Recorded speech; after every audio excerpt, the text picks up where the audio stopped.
buenas tardes, bienvenidos y bienvenidas a esta actividad.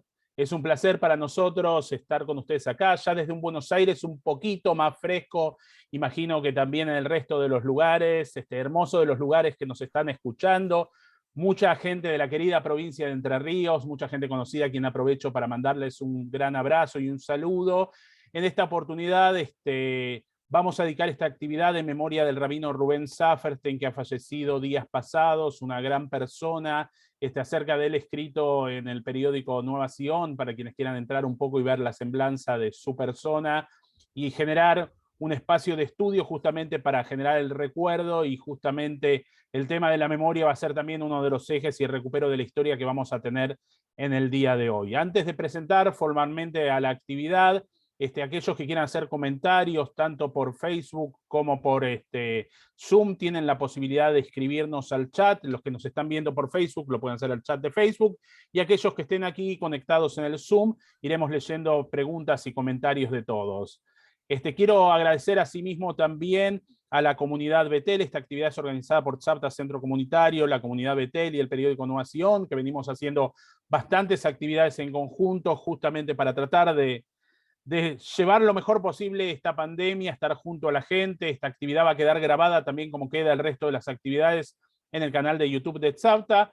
Voy a pasar un breve aviso de la próxima actividad. El día 27, el jueves a las 18:30, vamos a conmemorar el Día Internacional de la Conmemoración en Memoria de las Víctimas del Holocausto. Vamos a dialogar y a escuchar fragmentos de vidas inconclusas junto al maestro Ronen Nisan, que va a estar en Israel. Es un director de orquesta y está en un proyecto de recupero de música de la Shoah. Esta actividad va a ser organizada por Tzavta, Betel, Sidik Sef y Nueva Sion, así que están invitados. En el perfil de Facebook de Tzavta van a encontrar la información, y aquellos que se hayan anotado en nuestras actividades van a recibir el mail informativo.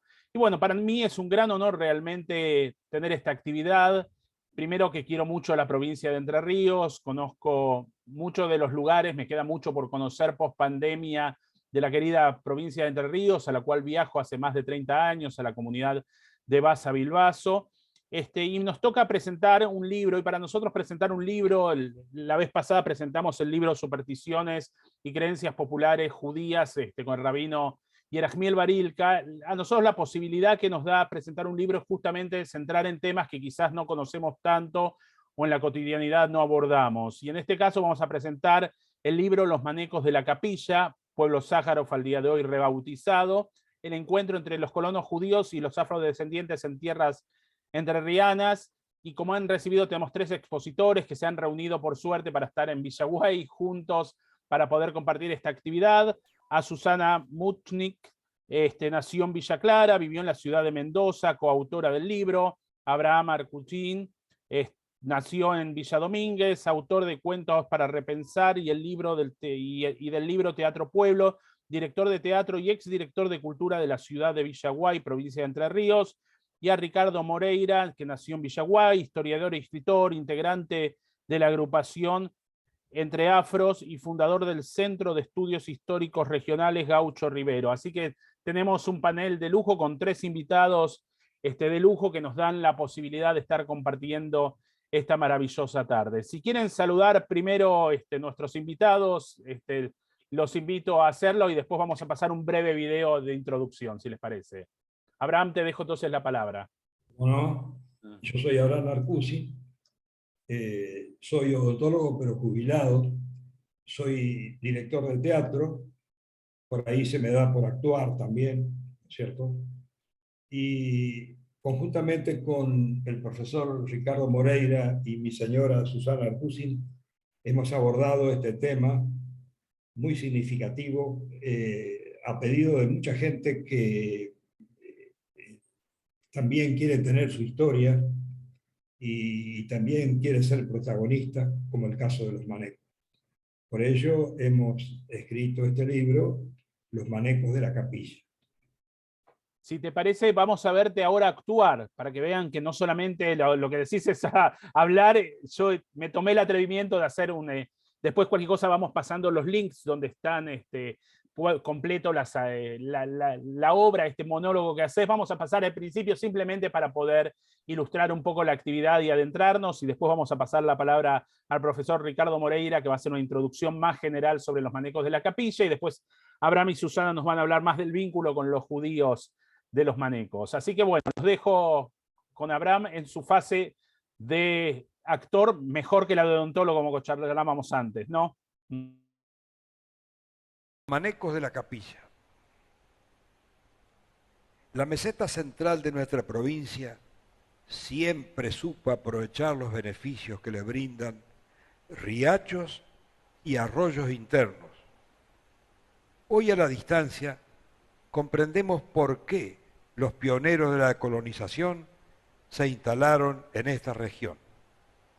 Inmigrantes suizos, alemanes del Volga, judíos de Rusia y Polonia, y en menor proporción italianos, se refugiaron en esta vigorosa tierra, escapando de las vicisitudes de las tragedias de una Europa agobiada. Pero no fueron los únicos, porque en un pueblo casi desconocido del departamento Villaguay, llamado La Capilla, hoy Ingeniero Sájaro, se instalaron alrededor de 1850 un grupo de descendientes de africanos, los manecos.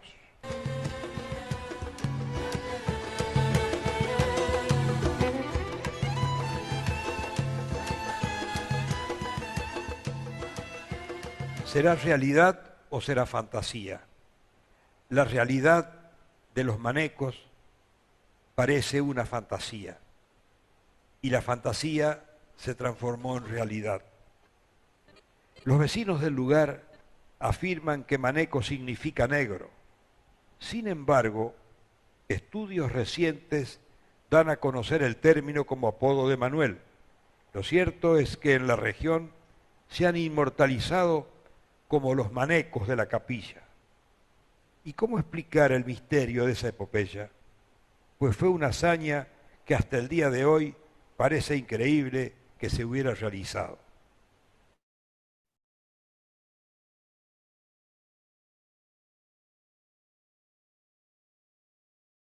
Bueno, y un poco para entrar en esta hazaña, en esta fantástica historia, vamos a invitar, entonces te doy la palabra a Ricardo Moreira, el profesor Ricardo Moreira, que nos cuentes, si querés ubicate más en el centro, así se te ve en la cámara, o giramos la cámara. Así te vemos. ¿Qué tal, Ricardo? Bienvenido y muchas gracias por hacerte tiempo este domingo. Bueno, buenas tardes y un gusto compartir con ustedes y bueno, contarles que bueno, la provincia de Entre Ríos, como muy bien lo expresaste al principio, es un teatro vivo, ¿no? Que aquí Abraham también nos dio una muestra, donde se vivió la dramaturgia del pluralismo cultural, ¿sí? Entonces, conocer mejor estos temas, dar a conocer también los componentes de esta riqueza que tenemos en Entre Ríos, nos permite a los pueblos asumir una memoria común, ¿no? Yo creo que esa es la idea de esta actividad, ¿no? Asumir una memoria común y crear con ello las condiciones necesarias para la cooperación. Justamente, digamos, el gran aporte judío aquí en la cooperación, ¿no? El sentido cooperativo. Reconociendo el valor de la tolerancia, de la diversidad cultural y de los derechos humanos también, ¿no? Así que esto sería, digamos, la idea, digamos, de la propuesta que tuvimos con el libro, aquí con Susana, con Abraham, lo fuimos trabajando, no fue un trabajo sencillo, nos llevó mucho tiempo de investigación, de trabajo, pero básicamente lo que queríamos generar es un diálogo intercultural y mostrar también la aparición de nuevas formas de cultura. Sin olvidar que lo que fue la esclavitud fue una tragedia, ¿no? Una tragedia que tenemos que recordar, ¿sí? Por las consecuencias que tuvo en la vida de tantas personas, pero también queríamos a través de este libro rendir un homenaje a Manuel Gregorio Evangelista, a Lorenza Pintos, a Valentín y todos los herederos de Leonardo Melgarejo, que llegaron de Brasil escapando de la esclavitud. en busca de la libertad del trabajo.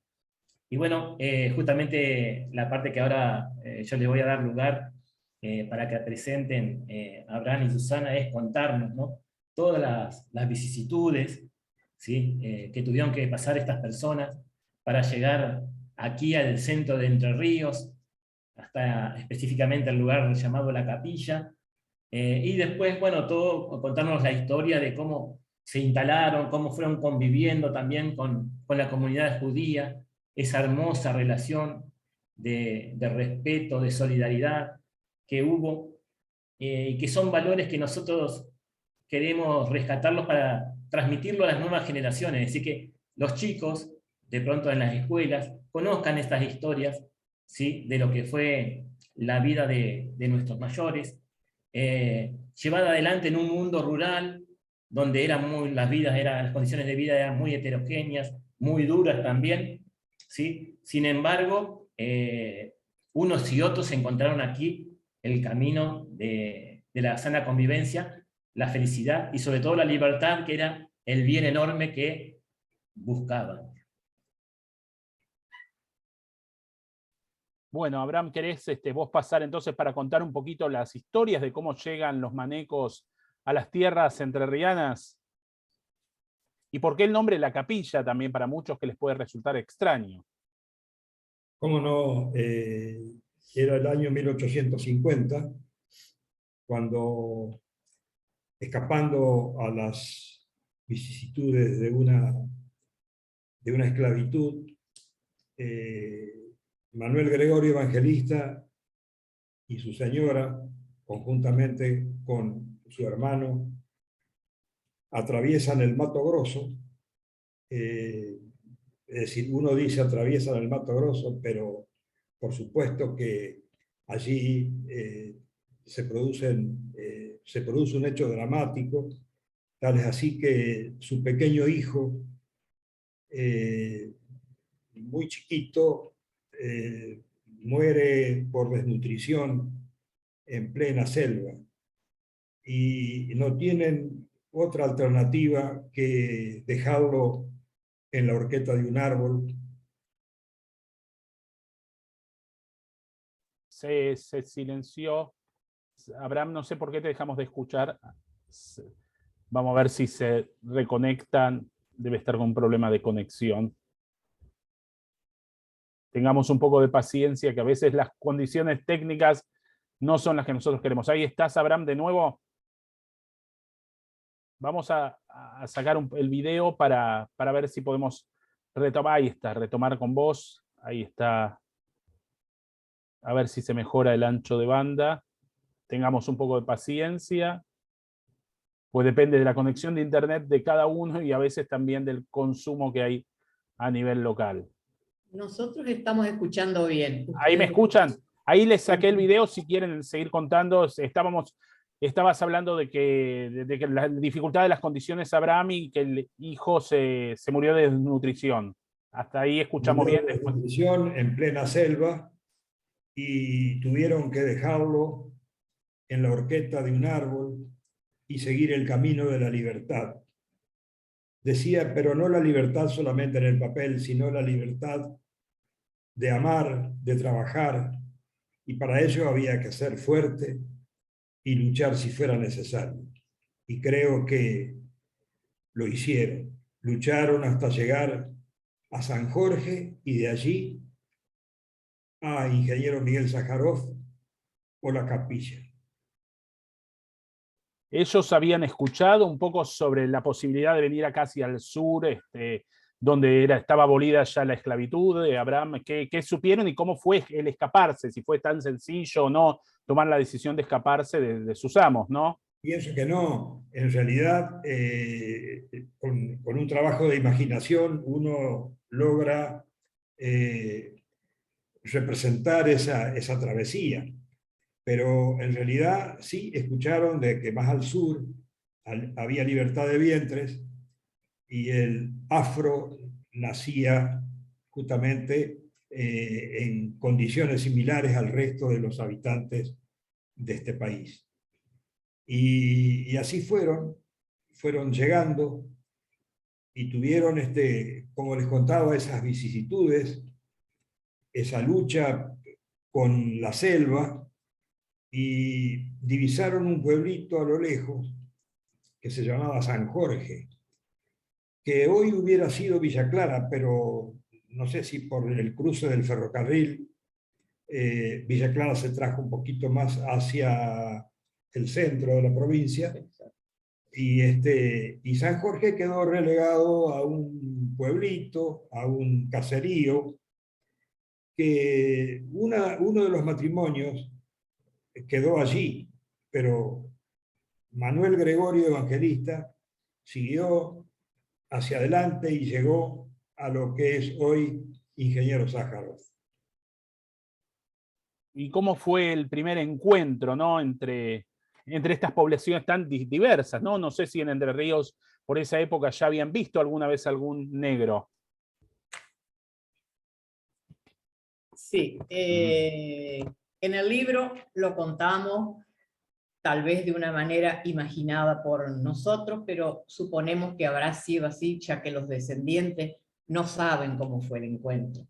Suponemos que llegaron al pueblo de unas pocas casas, San Jorge, llegaron a un boliche, había unos chicos en el patio jugando, y cuando vieron unas personas con ropas raídas, con despeinados, sucios, sin calzado, atados con unas hojas, se asustaron. Corrieron al boliche a decirle a sus mayores. Salen, y cuando ven esas personas, sobre todo con una tez tan oscura, que en esta región no había sido vista nunca, a pesar de que afrodescendientes había en nuestra zona, hace mucho tiempo, en la zona del Paraná, en Santa Fe, ni que hablar en Buenos Aires, 2 siglos atrás, pero les llamó muchísimo la atención. Se asustaron, pero ¿qué hicieron? Inmediatamente fueron al pozo, sacaron agua y le ofrecieron. O sea, la solidaridad del criollo en ese momento, ya al instante, se hizo notar. Esa noche, a pesar de la pobreza que reinaba en el lugar, les hicieron un lugar en un galpón humilde. Durmieron, varios, eran muchos integrantes de la familia, durmieron. Al día siguiente les ofrecieron trabajo, no les entendían entre ellos, no se entendían, pero trataron más o menos de buscar la manera de convivir. Lo lograron, les dieron ropa, les dieron comida, y así empezaron a trabajar. Los primeros trabajos eran en el campo, y trabajaron, cuando se independizaron, trabajaron como carreros. Ese era el principal trabajo de los manecos en la zona, tanto en San Jorge como después cuando fueron a vivir a la Capilla. Una parte de la familia se traslada a la Capilla.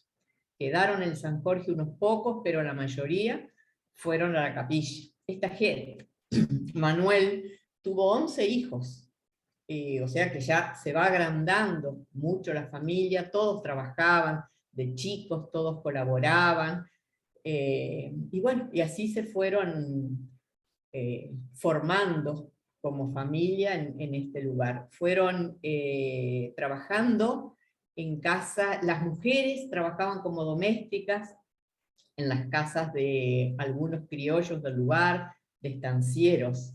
El grupo de judíos todavía no había llegado. Ellos llegaron a partir del 1892, 1893, empezaron a llegar los primeros judíos a la Capilla. Y cuando llegaron, también en sus chacras, pequeñas chacras, trabajaban los manecos. ¿Qué recupero hay de la historia por parte de estas familias? Si hubo una tradición oral, un contar, ¿no? Bueno, el pueblo judío es un pueblo que tiene una memoria prodigiosa y un ejercicio de transmisión bastante aceitado de una generación con otra. ¿Qué se encontraron con esto? Mira, nosotros hemos dialogado con muchos manecos, inclusive telefónicamente con gente que hoy vive en la provincia de Buenos Aires, tanto el profesor Moreira como yo. Estuvimos un buen tiempo rescatando dichos y costumbres de los manecos, ¿verdad? En realidad, esta unión entre manecos, judíos y criollos hizo de este pueblo, de La Capilla, ¿no es cierto?, un ejemplo de vida. Hay autores que lo llaman como una utopía, como un páramo, que por supuesto las cosas lindas, las cosas buenas, duran poco, pero en realidad todavía en estos tiempos vemos algunas relaciones entre algunos judíos y los manecos. Acá en la colonia, porque el escenario, digamos que el espacio escénico de esta historia es la capilla, ¿verdad? Pero está también rodeado de otros pueblos, como Villa Clara, Villa Domínguez, y entre ellos, entre estos pueblos, hubo 49 colonias. Y hubo un personaje central en la colonia, que era un poeta Aragán, porque Feivel Douglas se llamó. Por lo general la gente de la cultura, nosotros cuando éramos pibes veíamos pasar a una persona con una guitarra, la gente decía, este es un vago, a lo mejor era un excelente guitarrista, ¿no es cierto? Bueno, Feivel Douglas también tenía el apodo, era un poeta vago, y se iba a las fiestas camperas de los pobladores de Sáharo, y le fue pasando letra a nada más ni nada menos que a Alberto Berchunov, que también era poblador de esta zona. Un poeta nuestro, entrerriano, villaguayense, Miguel Ángel Federic, dice que esa región fue un paraíso perdido. Estuvo aquí nomás, cerquita nuestro. Hubo judíos felices y sabios, y también hubo criollos felices y sabios. Una utopía que, como yo te decía antes de comenzar, que el general Urquiza quiso que fuese constitución, pero hubo acontecimientos mundiales y locales, ¿no?, que fueron cambiando esta situación. Si hablamos de los acontecimientos mundiales, hablemos nada más ni nada menos que de la Shoah, y para objetivizar esa gran historia, llega una madre a una aldea con un chiquito en las sombras. Había una casa, una ventana y muchos chicos sonriendo, ¿no? Y le dice, mirá hijo, vos vas a vivir acá, no cantes ni hables en yiddish, porque corres peligro de muerte. Este acontecimiento mundial cambió un poco la parte literaria de la cuestión, ¿no? Era el yiddish una lengua viva. Acá se siguió hablando porque en realidad estaban lejos de los problemas mundiales, pero aparecía otro problema, el problema local, que era que los gobiernos, por lo general, sin cargarle las tintas a nadie, llegaban siempre tarde. No había caminos de la producción, no había elementos básicos, no había colegios, y la gente empezó a emigrar, ¿no es cierto? También los manecos emigraron a la provincia de Buenos Aires.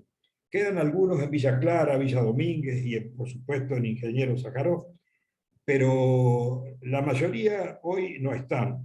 Algunos están volviendo. Ya hay varios casos que me han comentado de que se vuelven a hacer su casita en la capilla.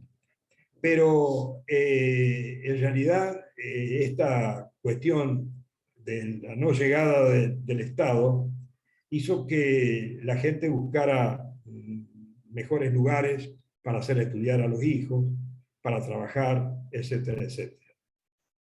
Yo quiero agregar que sí, por favor. la comunidad, tanto la comunidad judía como la comunidad de afrodescendientes tenían algo en común.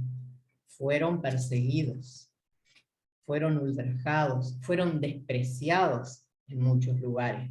Tal vez eso hizo que la solidaridad sea creciente entre ellos y aprendieron unos de otros. Hoy en día, todavía, después de haber pasado más de un siglo, encontramos criollos en la zona que hablan el yiddish, hablan muchísimas palabras, se acuerdan del idioma que hablaron los judíos en la capilla. Los afrodescendientes que nosotros entrevistamos también se acuerdan perfectamente, tienen mucho respeto, mucha admiración por la gente que les dio trabajo. Por supuesto que lo que más valoran es la libertad. Una cosa es trabajar en los cafetales como esclavos, y otra cosa fue el trabajo digno que encontraron en Argentina, la libertad, que es lo más preciado que el ser humano puede pretender. Así es, en la misma búsqueda que los colonos. Perdón, Abraham, te doy la palabra. No, por favor. No, decía que esa libertad misma era la que buscaban los colonos, ¿no? Judíos. Muchas veces tendemos a idealizar esta convivencia, pero en algunos casos realmente se dio. El vínculo entre los judíos y los negros es un vínculo histórico. La esposa de Moshe Tzipora se dice que era negra, ¿no? Y en el año 90 también, y quizás siendo el único ejemplo del mundo de dar una dignidad mayor a aquellos que son de origen afrodescendientes y negros, no desde una manera despectiva, porque a veces siendo políticamente correctos, nosotros no le decimos negros, pero ellos se identifican como negros, toda la alía que fue toda la migración hacia Israel de los etíopes, ¿no? Que también es un vínculo histórico, como una de las tribus perdidas y que mantuvieron parte de las costumbres judías, sobre todo casi desde épocas del desierto, ¿no? Este vínculo que quizás vuelve a renacer en tierras entrerrianas, ¿no? Efectivamente. Exacto. Vos sabés, Enrique, que en principio yo hablaba del espacio escénico, por supuesto, el pueblo, la capilla. Y los paisanos que llegaban de otros pueblos, ¿no es cierto?, decían, fueron en capille, o sea, vamos a la capilla. Y los manecos, ¿no es cierto?, o los criollos, copiaron eso también y decían, ¿dónde va? Furte capille, decían. O sea que había un pequeño cambio de palabra, pero furte capille fue universalizado acá en el lenguaje literario. Hoy lo recuerdan ellos, ¿eh? Todavía sí siguen diciéndolo. Es un préstamo idiomático que hicimos. Acá me preguntan si la capilla existió en realidad, si era una iglesia de población negra, si hay vestigios de su arquitectura. Y bueno, es alguien que está cercano también, que tiene familia a la capilla, un amigo, Natán Sonis, que está conectado acá también, que todavía tiene familia ahí en la capilla. La capilla era una capilla, verdaderamente, de la Iglesia Católica, donde vivía el cura y un alcalde. Estaban al lado, había como una casa parroquial. Era el único edificio que había en esa época, más unas 7, 8 chozas que lo rodeaban.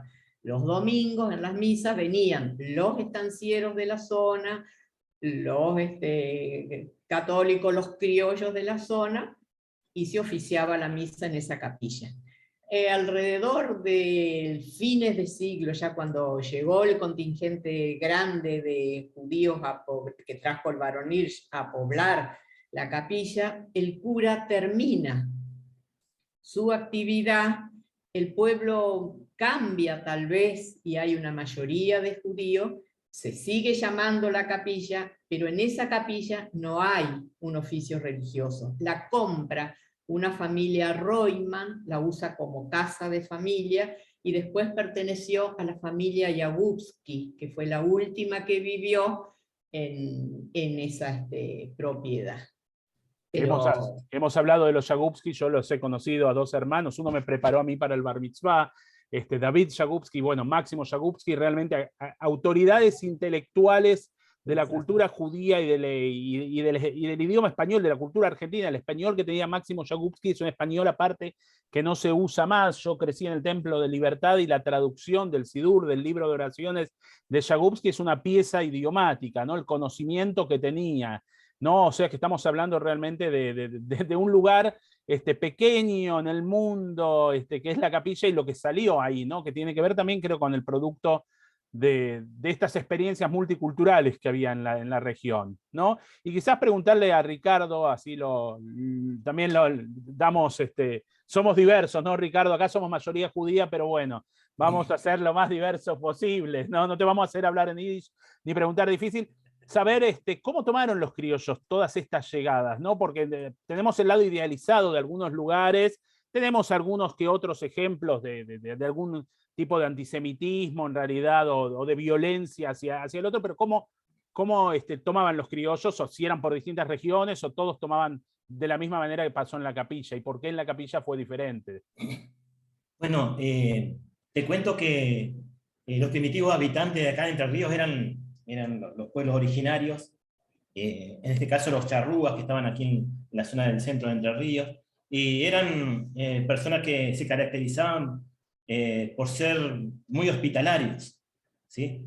Ellos, las personas que llegaban, les daban un recibimiento acorde, les brindaban lo poco que tenían, ¿sí? En ese sentido era algo que se destacaba. Y bueno, yo creo que los criollos lo tomaron. También la provincia de Entre Ríos se formó a partir de las postas y de los lugares religiosos, ¿sí? Porque la gente que vivía, por ejemplo, en el medio del campo, si fallecía una persona, no le gustaba enterrarlo en el medio de la nada, ¿no? Sino que para ellos era importante llevarlo a una capilla, a un oratorio, porque ahí estaba el cementerio. Y entonces, y el cementerio, y había una persona que rezaba por ellos, el cura, o en el caso, bueno, de los judíos, el rabino, que les llevaba una palabra, digamos, de espiritualidad. Entonces, lo que eran las postas y los centros religiosos, las capillas, como en el caso de la capilla que estamos, que recién Susana lo explicó muy bien, eran lugares de sociabilización, y también que la gente se agrupaba en esos lugares para poder también de pronto socializar, un baile, como lo mencionaba Abraham, para poder jugar a las cartas y el bar, ¿sí? El bar del tío Chilombo. Claro. Sí, que la gente buscaba esos lugares para poder, digamos, convivir, llevar una convivencia armónica, ayudarse solidariamente, y ese patrón se repitió con la llegada de los distintos grupos que se arribaron a nuestra provincia. Es decir, eso pasó también con los afros, también pasó con los judíos, y más tarde con otras corrientes que llegaron europeas, como en el caso de los belgas, los italianos, ¿sí? Alemanes, que fueron llegando. Entre Ríos fue, digamos, una provincia pródiga en general. Puede ser, sí, como vos mismo lo decís, que haya habido algún problema, alguna cuestión menor, digamos, pero en la generalidad, digamos que había un buen recibimiento, y el caso de los gauchos judíos, según, bueno, yo me tomo el atrevimiento de comentar, ¿no?, de que los criollos les enseñaban las cuestiones del campo, andar a caballo, el trabajo de sembrar, de cultivar, porque muchos que, por ejemplo, bueno, judíos que venían, eran personas que trabajaban en ciudad, eran personas que nunca habían estado en el campo. Y bueno, tuvieron que aprender todo aquí, ¿no? Y bueno, yo creo que se dio esa colaboración tan rica, digamos, entre los habitantes originarios de aquí, los gauchos, el gaucho, y también con los distintos grupos que llegaron a esta región. Sí, de hecho, bueno, los judíos que venían de Europa Oriental, de Rusia, tenían prohibido el tema del campo, el tener territorios, y bueno, han aprendido justamente de los criollos parte del arte. Ahí el director del museo de Domínguez, Chuja, cuenta muy emocionado que su abuelo, no bisabuelo, acompañaba a los judíos que llegaban del tren, después de que pasaban al galpón, los acompañaba a caballo hacia los campos que se les había asignado por la Jewish Colonization Association, por la ICA más conocida en la región, y les enseñaba como los primeros pasos que tenían que ver, les daban los animales y demás elementos para la agricultura, ¿no?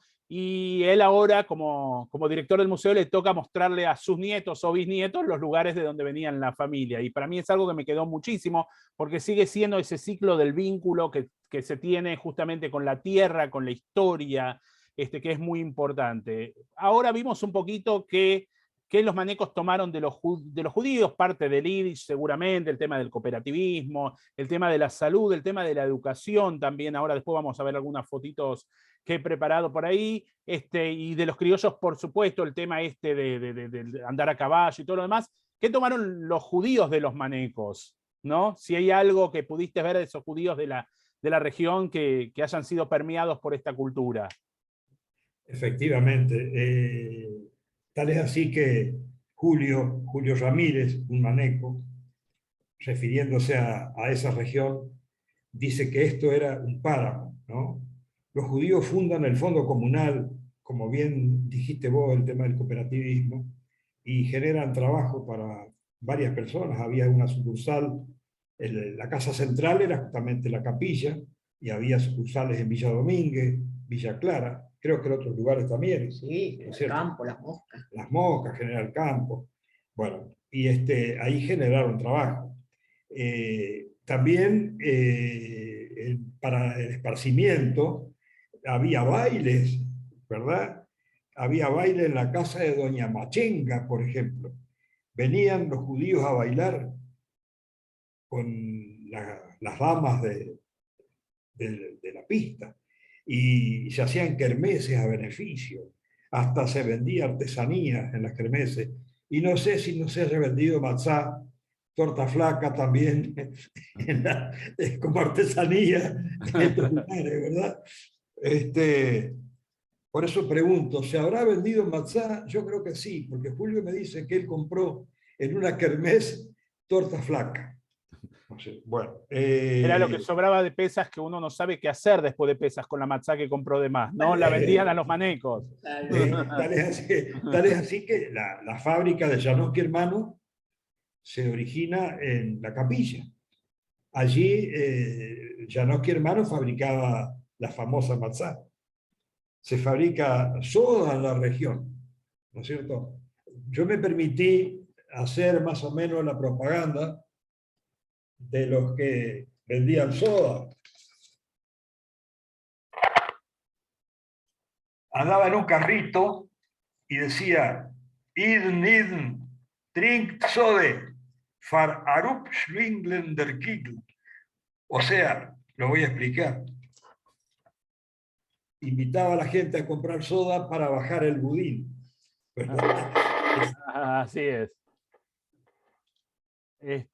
Bueno, eso que vos decís es muy interesante, ¿no? Los idiomas como van jugando, y ahí hay un idioma, es una cultura, ¿no? El idioma que traían los afrodescendientes, el portugués, el español, el yiddish, ¿no? El hebreo, una mezcla realmente impresionante.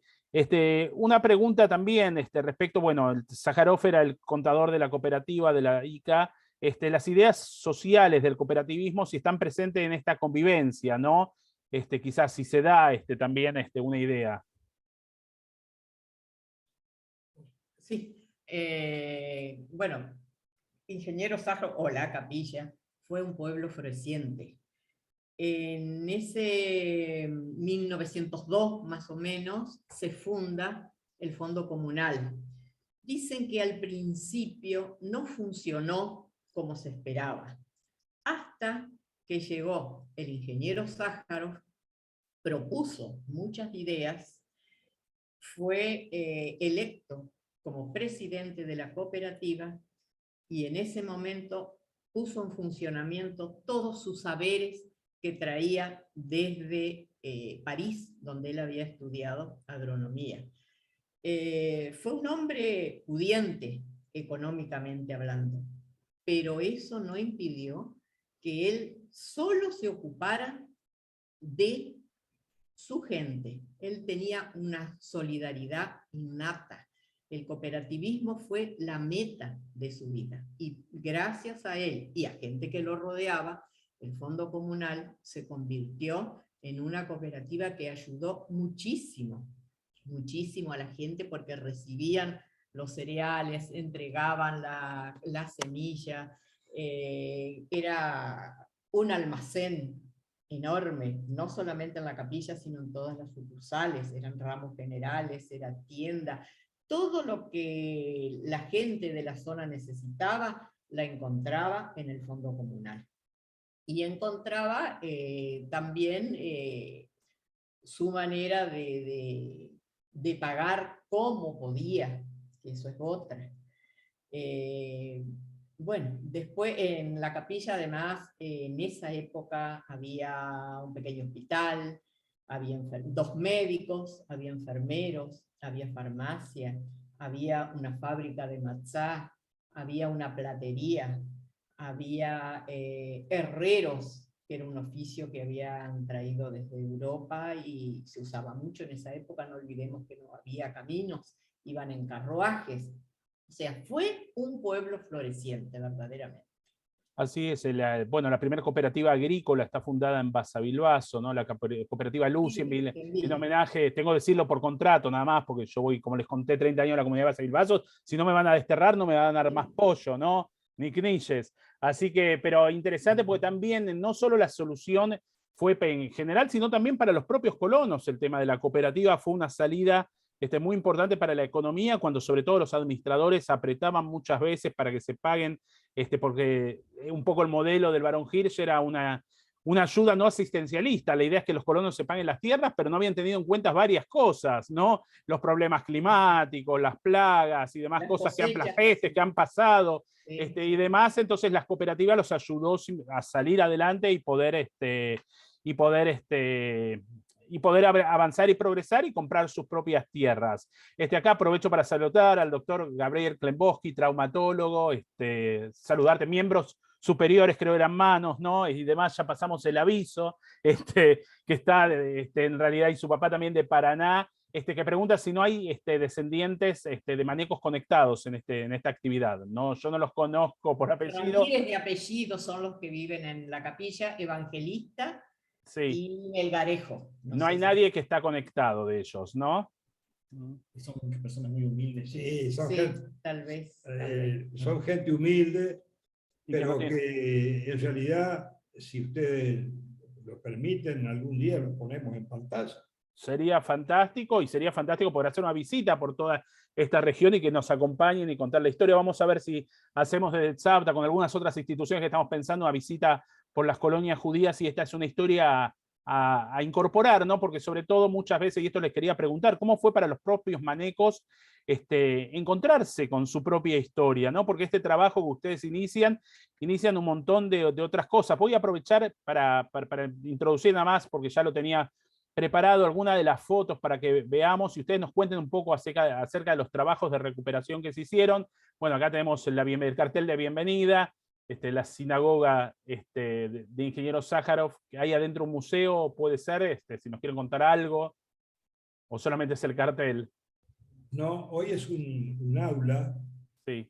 La ocupa el colegio secundario del lugar por espacio, digamos, ¿no es cierto? Entonces esa sinagoga, al no haber oficios religiosos, es aprovechada por un tema tan importante como la educación. Sin lugar a dudas, de hecho, lo que hablaban antes, lo que hablaba antes Ricardo sobre este espacio social de las iglesias, las capillas y los templos. En el judaísmo se dice Bet Knesset, que quiere decir la casa de reunión, no el parlamento de Israel se llama Knesset, y tiene que ver con el encuentro, con la reunión.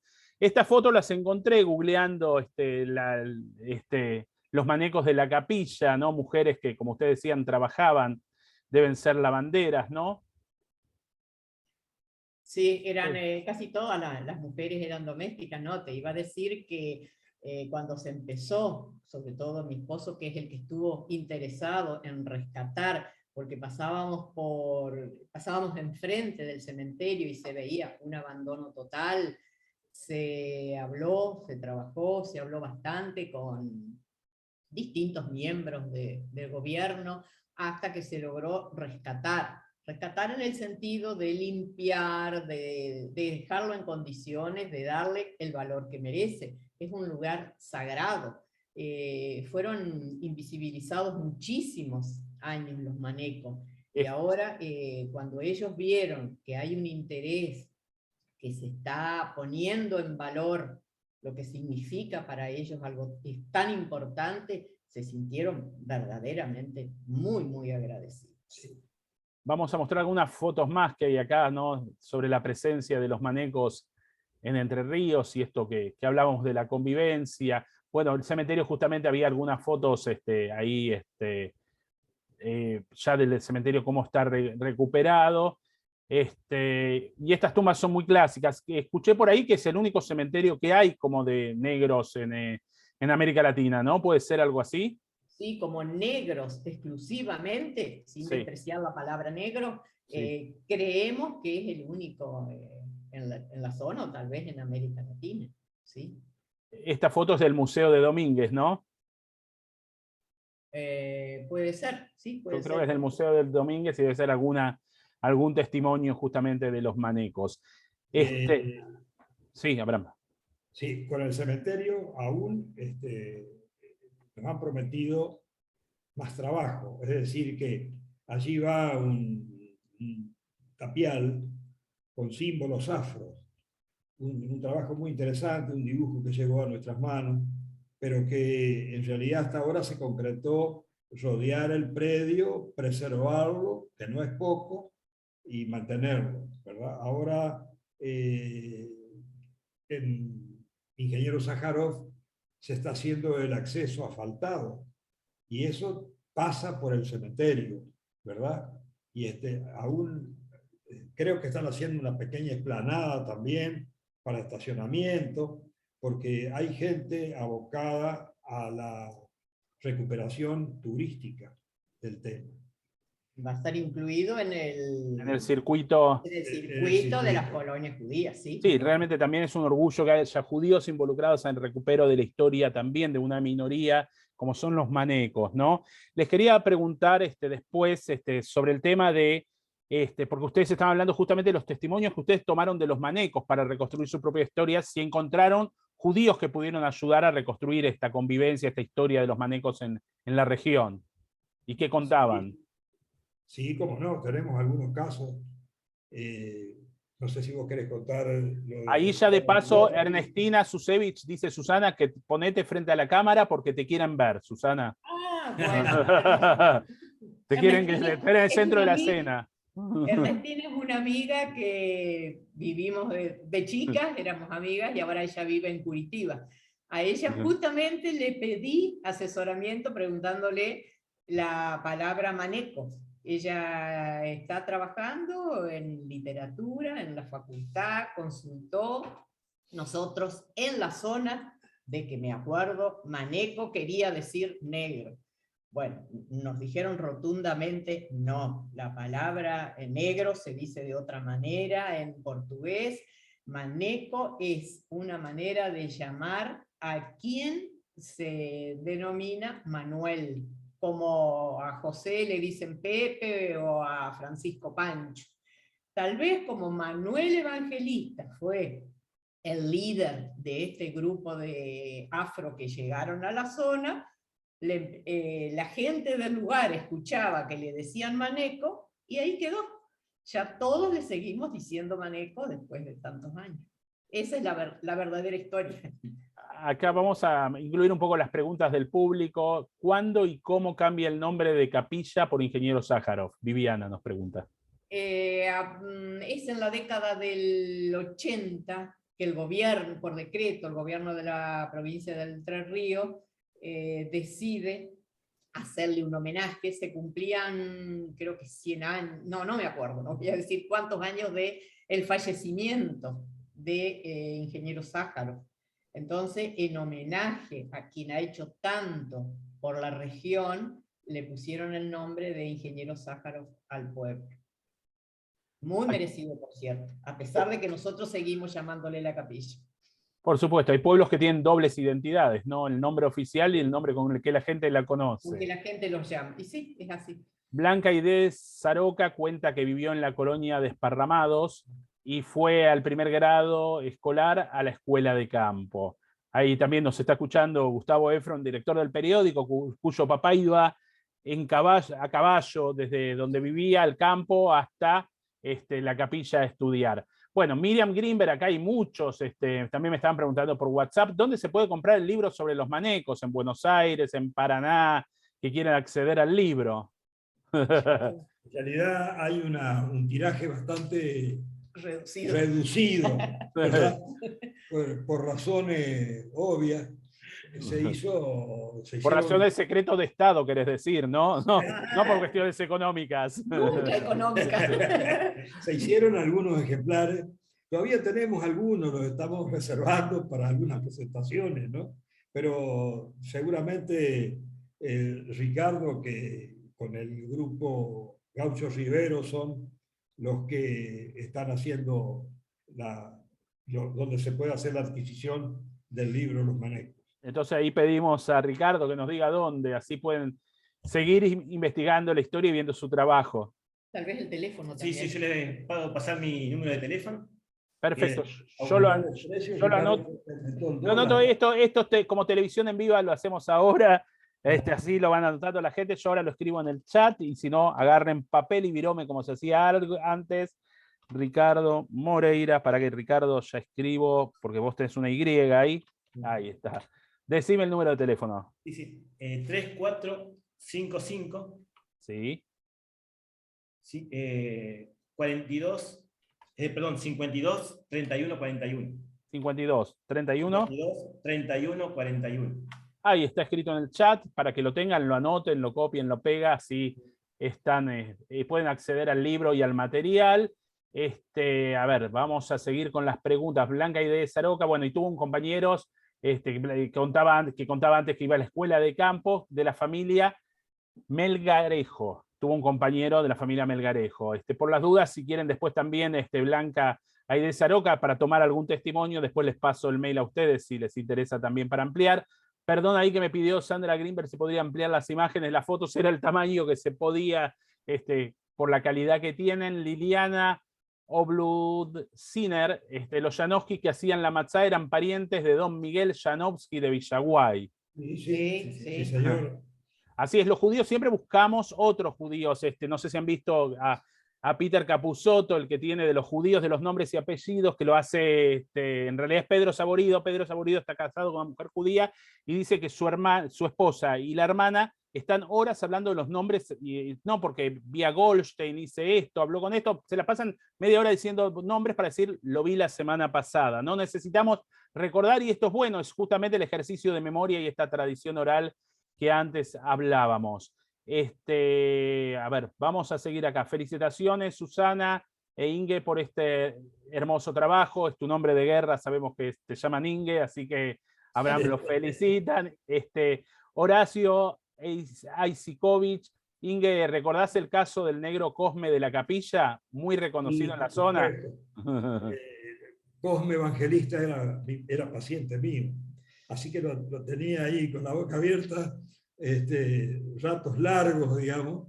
Era un hombre muy bueno, ocupaba un cargo, creo que era Dirección de Trabajo. En Dirección de Trabajo de Villaguay, don Cosme Evangelista. Hay un hijo de Cosme, ¿no es cierto?, también, que anda deambulando por el pueblo, y cada vez que nos ve, se acuerda, por supuesto, de su familia, y siempre nos agradece esta labor que hemos realizado.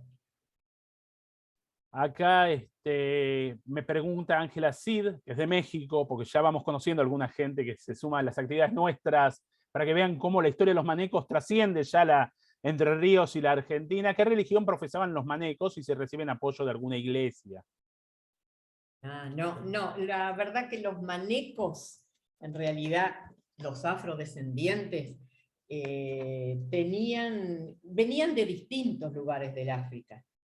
Y cada uno tenía sus creencias.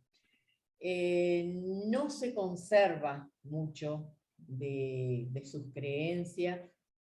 No sé, tal vez se haya mezclado con católicos de la zona, porque si ustedes miran en el cementerio de los manecos, en cada una de las sepulturas hay cruces que corresponden al catolicismo. Y ellos en realidad tenían unas creencias distintas. Lo único que pudimos rescatar que recuerdan los descendientes es que ellos creían en el santo negro.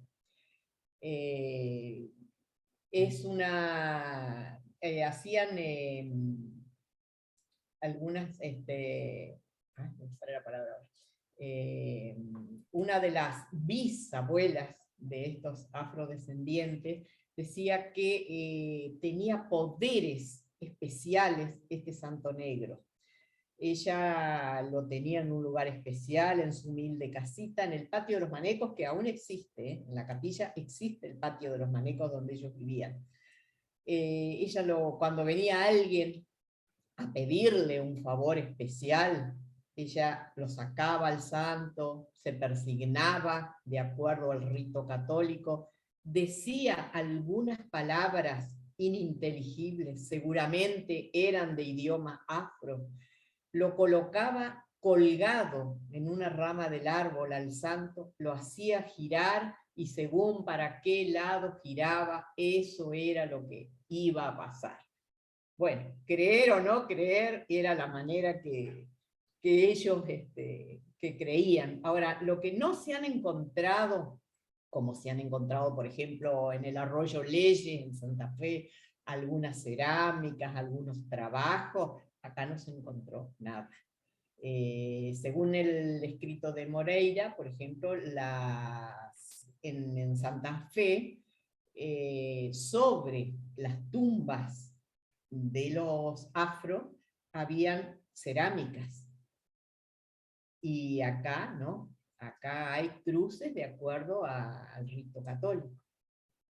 Sí, también puede ser eso que estuve un poco investigando, leyendo, ese temor de volver a la esclavitud, ¿no? De que los vengan a buscar también. Quizás hubo una adaptación. Tal vez se adaptaron, ¿sí? ¿No? O por lo menos mantenían puertas para adentro sus tradiciones, puertas para afuera, querían demostrar que no eran ellos. Lo que han mantenido, pues sí, los bailes, los ritmos afro, ellos lo practicaban, pero diría que a diario, de lunes a lunes dicen que había baile salvo que lloviera. Salvo que lloviera, sí. Se suspende por lluvia. En el patio de los Manecos. Y dice, según lo que cuentan ellos, había una mesa, una rústica mesa que la ponían en el centro, se paraba una pareja, los ataban de los pies y bailaban, era un ritmo que lo llevaban en la sangre indudablemente. Bueno, eso era la admiración de criollos y judíos. Exactamente, en el patio de los Manecos, los protagonistas eran los Manecos. Y los judíos y criollos también participaban, pero haciendo palmas, digamos. Claro. La parte principal, los bailes lo hacían los Manecos. Pero yo quería contar algo con el Santo Negro.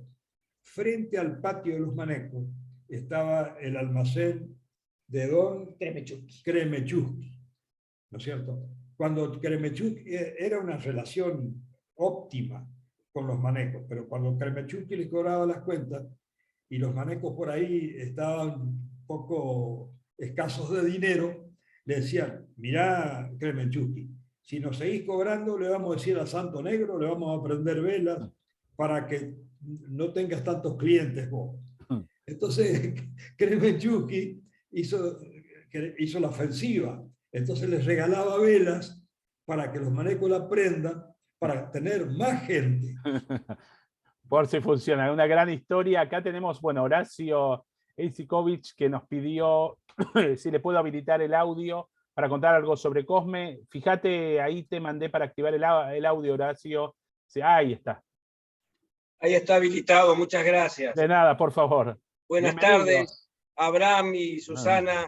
Buenas tardes. Estimado Moreira, la verdad que una hermosa tarde con los relatos que están plasmados en ese libro. No, pero quería recordarte, Inge, que Cosme tuvo una gran militancia política en la época de Raúl Lucio Uranga. Fue a muchos lugares con papá, con mi viejo, con Samuel, y estaba considerado un gran orador. Y en una oportunidad que vino el doctor Frondizi y Uranga le comentó pidió por favor que interviniera Cosme con su palabra. Tenía una oratoria ejemplar el negro Cosme. Así que fíjate dónde llegaron los descendientes de los manecos. Nada más que quería contarte esta anécdota para que la tengas, para Pereira también. Un gran abrazo para ustedes.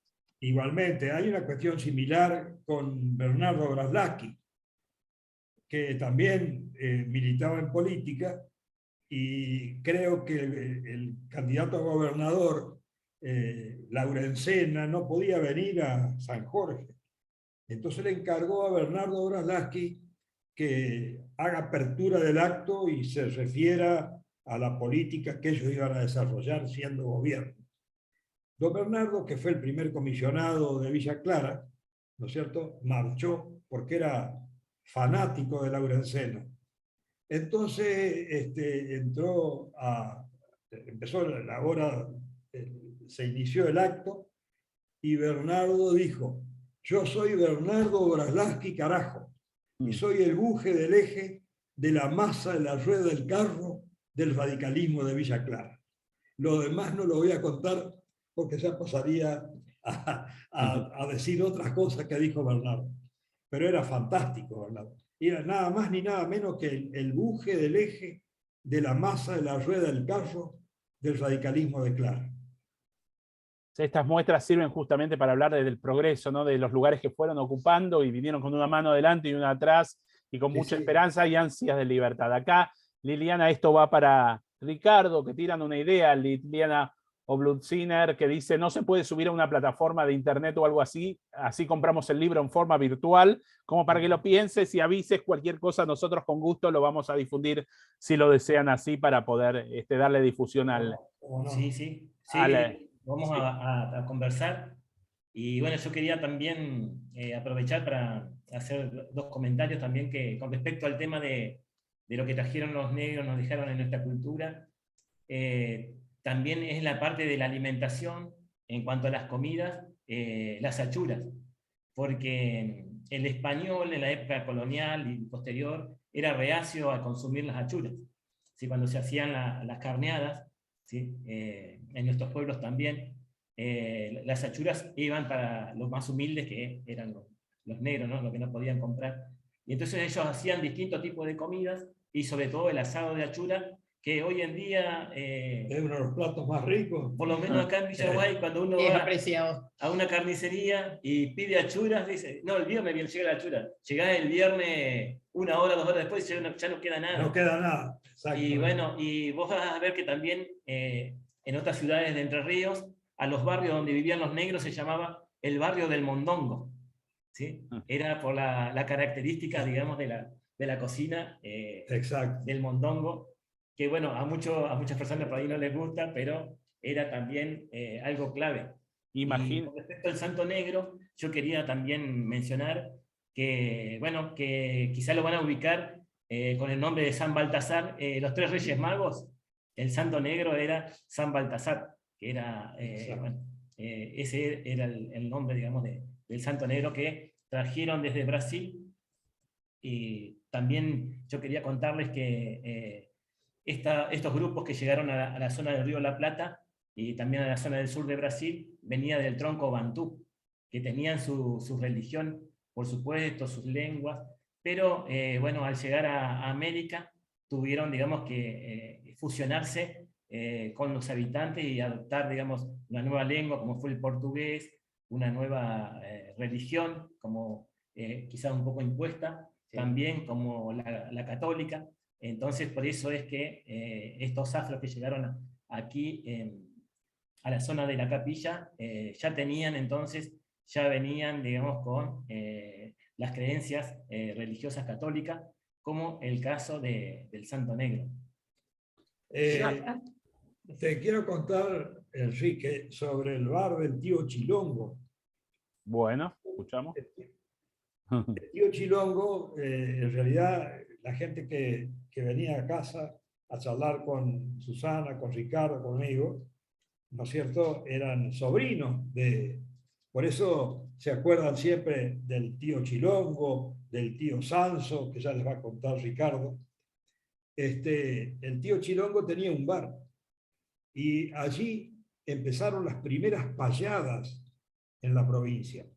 Coincidía con la avenida de Gabino Ezeiza, Paysandú, donde hubo una rivalidad, ¿no es cierto?, donde Gabino hace alarde de sus payadas, y acá en el boliche del tío Chilongo también. Chilongo era payador. Creo que se fue de Sájarov y vivió en Bernal, provincia de Buenos Aires. Y ahí, ¿no es cierto?, los días de fiestas patrias, el tío Chilongo payaba. El tío Chilongo le vende el bar, antes de irse a la provincia de Buenos Aires, a un tal Calleja. Calleja lo quiso refaccionar y le habló a un personaje, un pintor de brocha gordo, que se llamaba Champán, ¿no es cierto? Asiduo concurrente al boliche, en su nombre ha de decir alguna relación con esa bebida. Champán era pintor de brocha gorda, había mucho acá en la zona.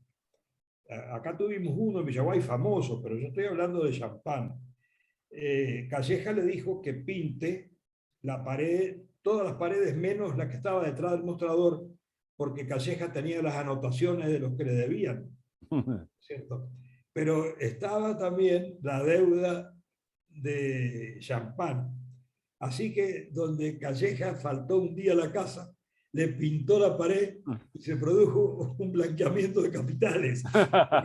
No más bien expresado, muy excelentemente expresado, de Ibardebés, ¿no? Nadie debía nada. Nadie debía nada. Perfecto.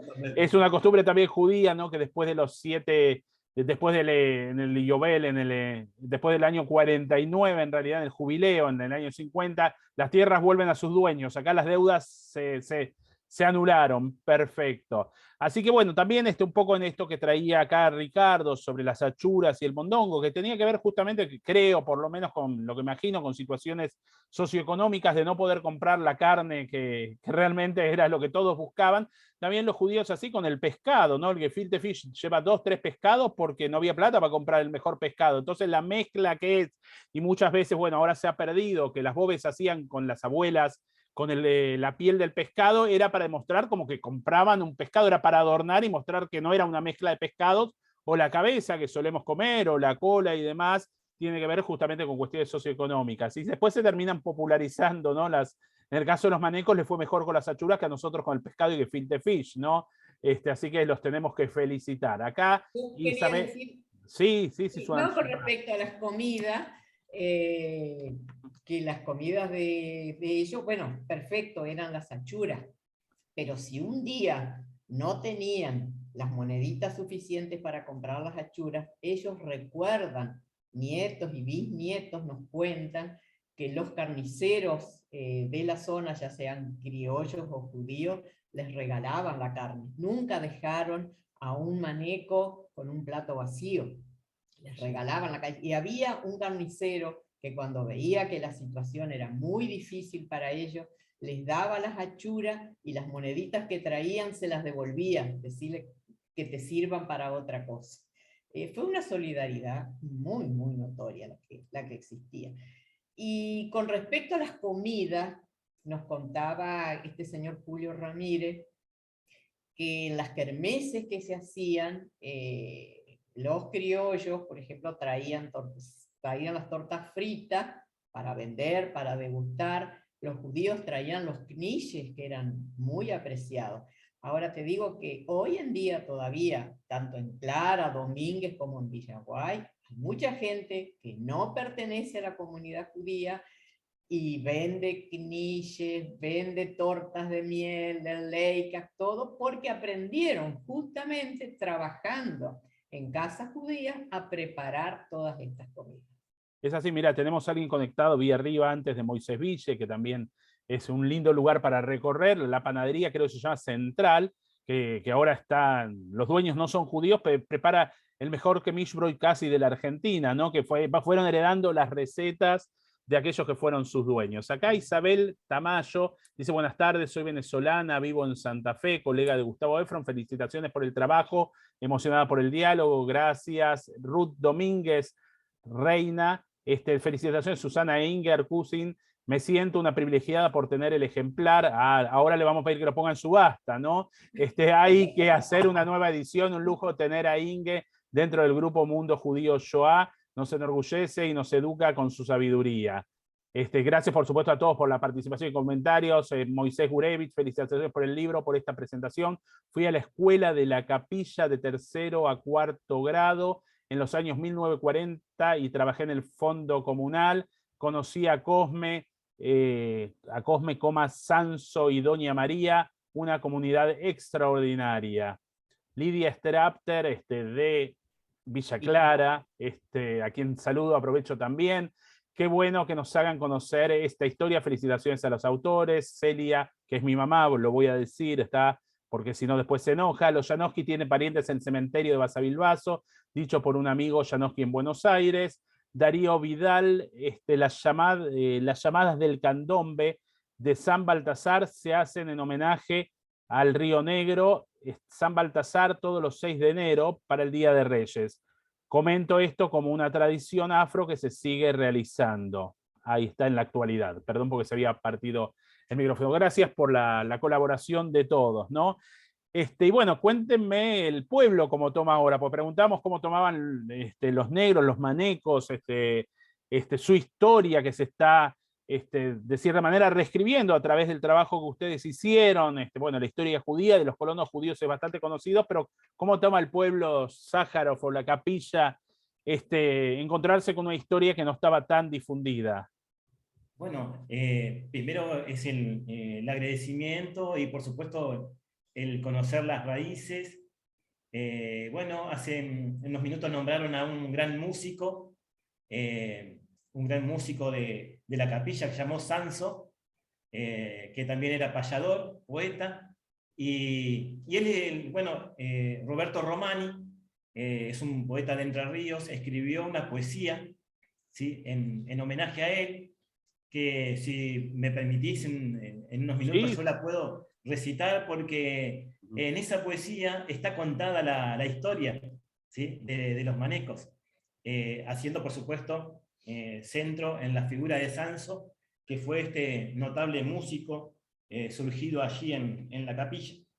Y dice así: ya es tiempo, hermano musiquero, de presidir la antigua ceremonia del encuentro, con el bandoneón quejumbroso que despertó la lluvia y los misterios del galpón.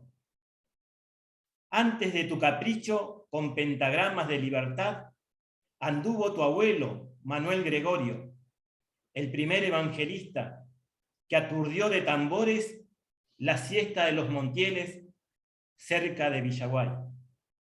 Antes que tus manos hormiguearan la botonera, caminó la sinforosa tu madre, el senderito campesino que lleva al pueblo, juntando las migajas para un mediodía de pobreza digna. Hoy estás resolviendo definitivamente la esclavitud de tus mayores, con el arrullo de tu musiquita candenciosa. Promueves la resurrección de los abuelos dormidos, aquellos que sepultaron cadenas y negaciones y abandonaron Santa Catarina en Brasil para inaugurar entre ceibos un candombe sin capangas. Fue en la capilla, con su modesto postal de verde, donde tus dedos hurgadores de belleza simple desplegaron el vuelo de un domingo largo. Fue en el claro Sájarov de los judíos, donde tu piel de noche iluminó de armonías el patio de una entrerriana alegría.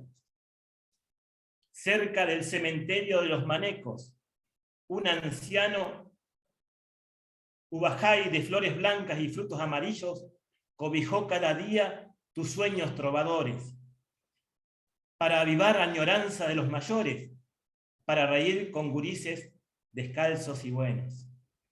Insiste con tu bandoneón de fiesta, negro Sanso, que estamos limpiando las cruces y despertando tambores, escuchando las voces en los idiomas perdidos, con el ritmo frenético y puro de los africanos.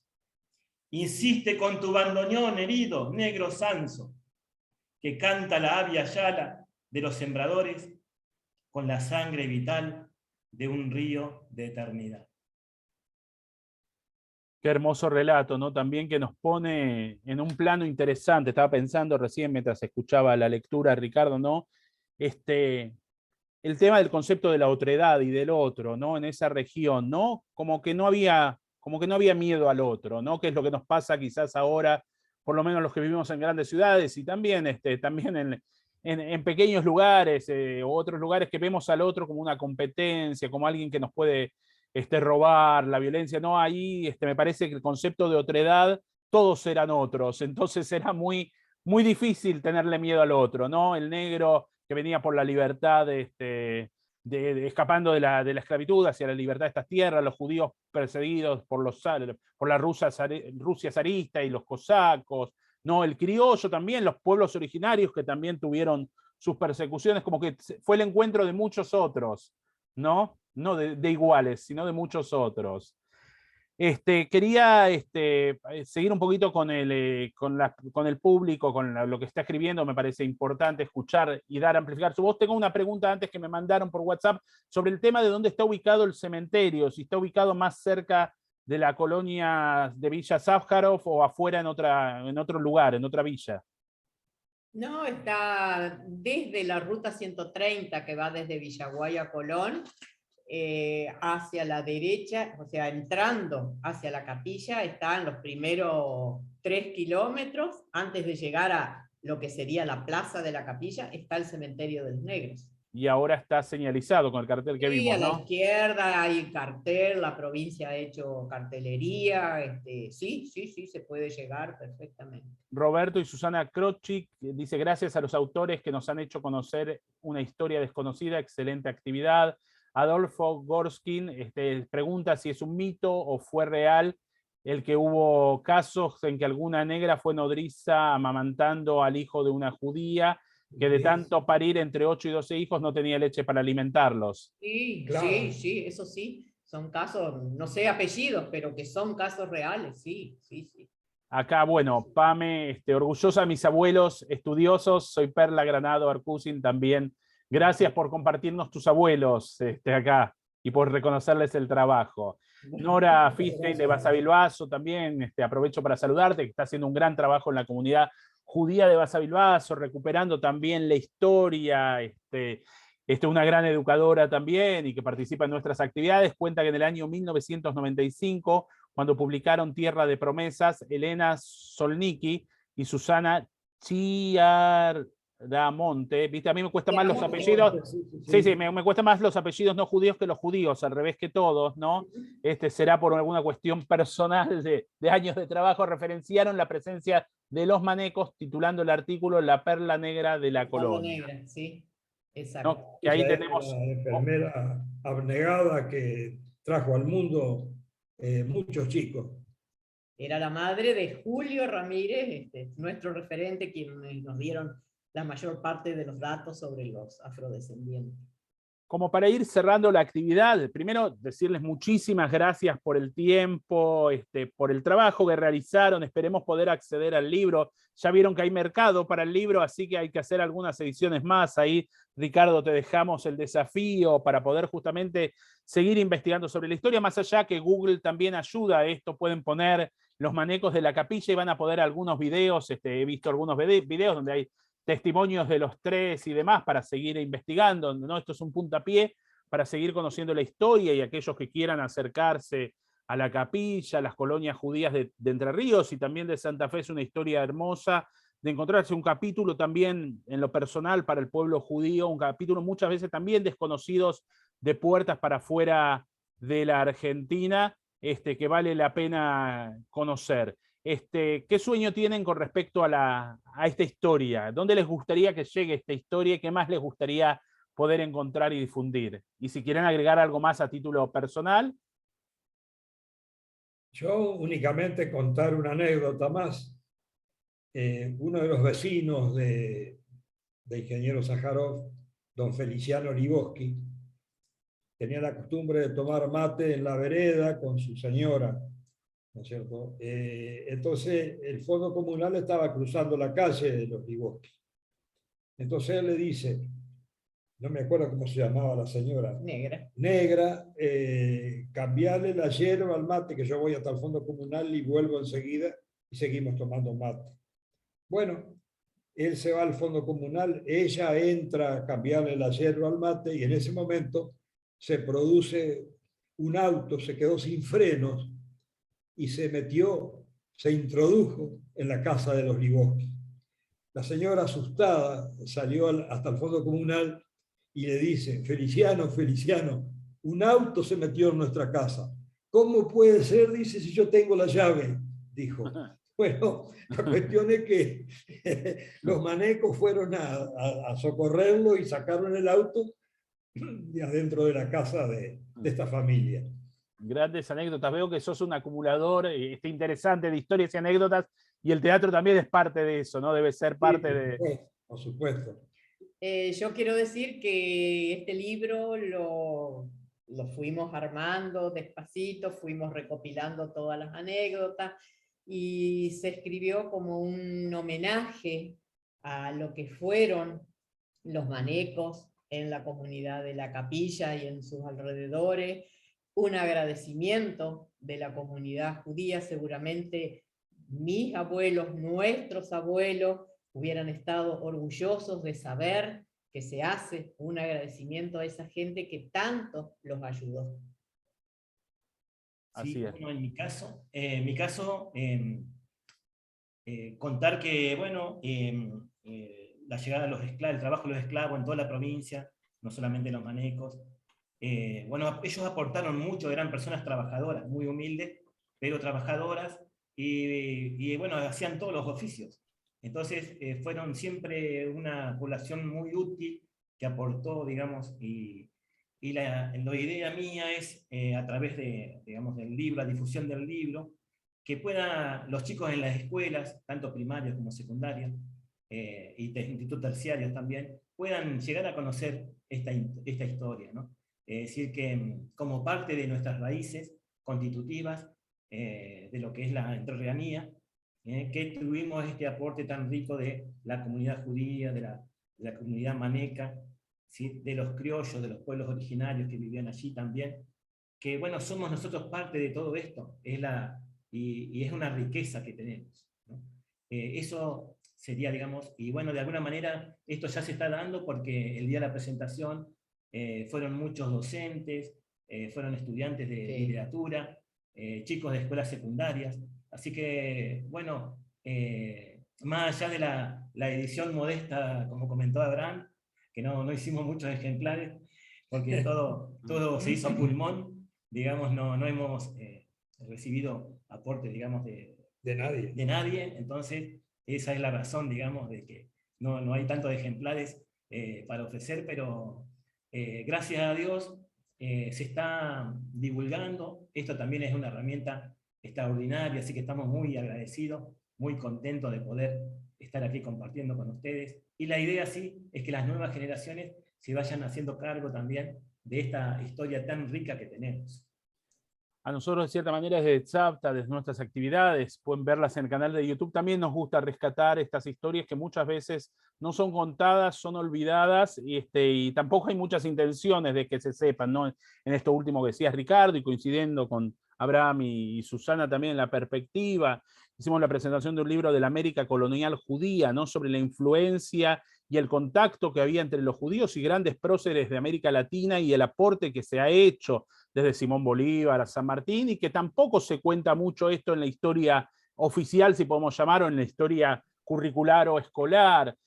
Propio de la comunidad judía, la Semana Trágica y los judíos en 1919, ningún chico en un colegio judío sabe, y casi la colonización judía, de vez en cuando algún colegio primario sobre todo, tiene como costumbre sí viajar a las provincias de Entre Ríos para poder hacer un recorrido, pero realmente también hace esto, digamos, una crítica dentro de la comunidad, pero también esta historia de los manecos y de esta convivencia. Sería extraordinario que se pueda estudiar no solo en la provincia de Entre Ríos, primero empezar por la provincia de Entre Ríos, que se incluya en la currícula, y después en el resto del país, porque es la historia también de la Argentina, y una historia ejemplar, ¿no? De solidaridad, y como hablaba antes, del encuentro de muchos otros que no se temían, sino que se ayudaban. Y para llegar para arribar al final, como decís vos, está la anécdota de don Segal, que tenía una máquina de cine y recorría los pueblos con su maquinita para proyectar, ¿no es cierto? En aquel entonces en la capilla había corriente continua y por ahí, ¿no es cierto?, se producían cortes largos de 2 horas. Y Segal había recaudado bastante bien y se corta la luz a 5 minutos del final.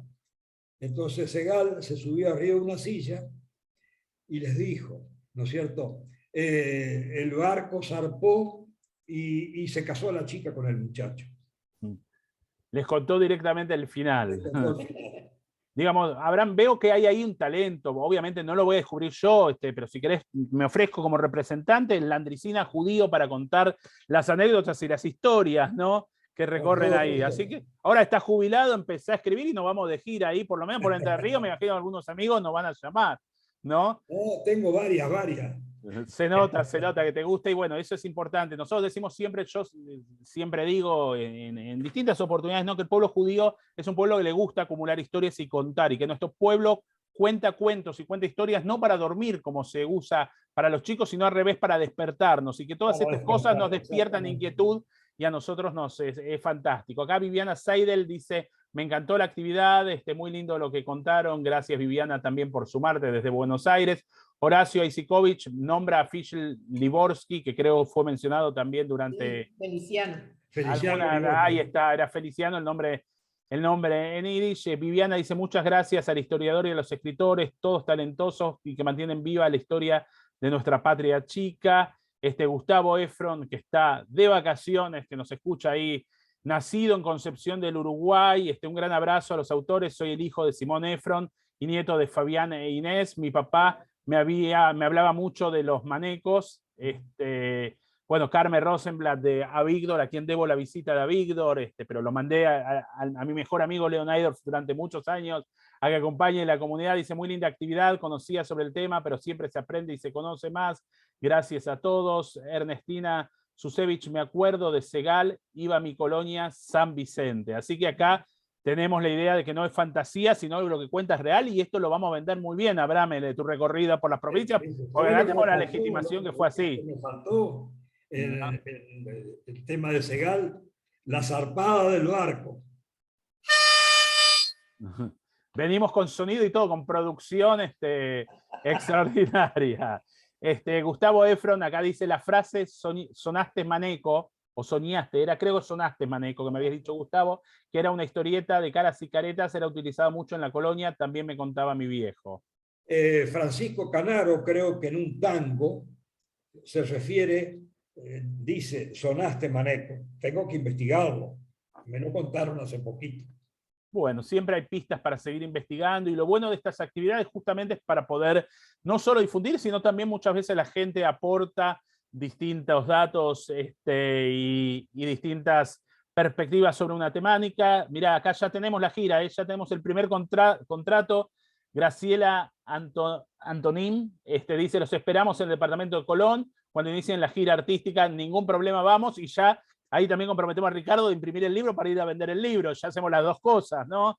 No vamos a ir de gira por esto. Así que bueno, agradecerles de corazón. Si querés contar, Abraham, si quiere cada uno agregar algo, y Abraham te decimos la última anécdota que nos cuentes, pero dejale primero la palabra. Cuando en el bar del tío Chilongo se acompañaba la payada con la milonga, ellos le pusieron la milonga a la payada. La payada era como un diario, contaban historias de la patria, ¿no? Y perdón, y creo que llega el tango y se termina un poco el tema de la milonga. Entonces una viejita conocida le dice al esposo, viejo, ¿qué es un tangue? Y un tangue es algo así como una milongue. Para dar una idea, y en idioma inclusivo al día de hoy, ¿no? Así que bueno, Ricardo, si quieres agregar algo, Susana. No, nada más que agradecer por ese espacio que nos han dado, y ya veo que por los contactos, por diversas conexiones, podemos seguir enriqueciendo el tema. Ricardo, ¿querés decirnos algo? Que andás, yo miraba por ahí porque estás por ahí. Sí. Bueno, agradecerle y bueno, también con respecto a tu último comentario, decir que bueno, cuando se escribe la historia, siempre hay cosas que se dicen y otras que quedan en el silencio. Bueno, en este caso la historia de los manecos había quedado en el silencio y Muchos bueno, años. muchos años, y estamos en un trabajo de revisar esos silencios, por qué, digamos, así como tantas cosas que vos contaste, digamos, sobre todo la historia que se enseña en la escuela, ¿sí? Que los libros de texto dejan de lado muchas cosas, y bueno, estamos tratando de aportar nuestro granito de arena con mucha humildad, pero lo hacemos, digamos, con convicción. Así que muchas gracias por permitirme participar y compartir con ustedes. Por favor, es un placer, va a ser la primera de muchas, esperemos. Ernestina Susevich pone manos con aplauso. Celia, que es mi mamá, lo tengo que leer porque si no después se me arman temas familiares. Felicitaciones, estamos orgullosos de nuestros gauchos judíos, los manecos y los cristianos. Y realmente creo eso, creo que la posibilidad de escuchar historias diferentes y enriquecernos hacen que podamos darle un sentido a la vida. Está pensando recién lo que decías, Ricardo, que me remitiste con la poesía y con estas últimas palabras a la canción de La memoria de León Gieco, ¿no? Quizás escucharla después de esta actividad, donde la memoria pincha hasta sangrar a los pueblos que no quieren recordar. Entonces esta tarea de recordar es una tarea súper interesante y valiosa. Agradecerles a los tres, a Susana, a Abraham, a Ricardo realmente por la maravillosa tarde que nos hicieron pasar con aprendizajes, anécdotas, humor, historia, relatos extraordinarios que pudimos conocer todos los que estamos acá. Agradecer, por supuesto, a todos los participantes que se han sumado. Y como hacemos siempre, tratamos de hacer siempre para que se vean aquellos que tienen abierta la pantalla, poderles dar un fuerte aplauso merecido por esta actividad, por la investigación. Y los invito a googlear en Google, a buscar Los Manecos en Capilla, que hay información, hasta que salga el libro y podamos leerlo. Y también, bueno, la actividad va a quedar grabada en el canal de YouTube de Tzavta Centro Comunitario para que la puedan compartir con otra gente, que también es importante la tarea de difundir, y por eso nosotros mismos grabamos las actividades para que no solo la disfruten aquellas personas que pudieron estar conectados. En un momento éramos más de 85 personas entre Facebook y Zoom, pero muchas veces hay gente que no la puede ver, entonces la ve en diferido. Así que bueno, muchísimas gracias para todos, una buena semana. Vuelvo a repetir, Susana, Abraham y Ricardo, muchísimas gracias por esta oportunidad que nos dieron. El aplauso más que merecido. Muchas gracias a ustedes. Gracias. Muchas gracias a ustedes. Hasta la próxima. Y a los oyentes. Gracias. Tenemos varios... Y que tengan un muy buen fin de semana. Muchas gracias, un abrazo grande.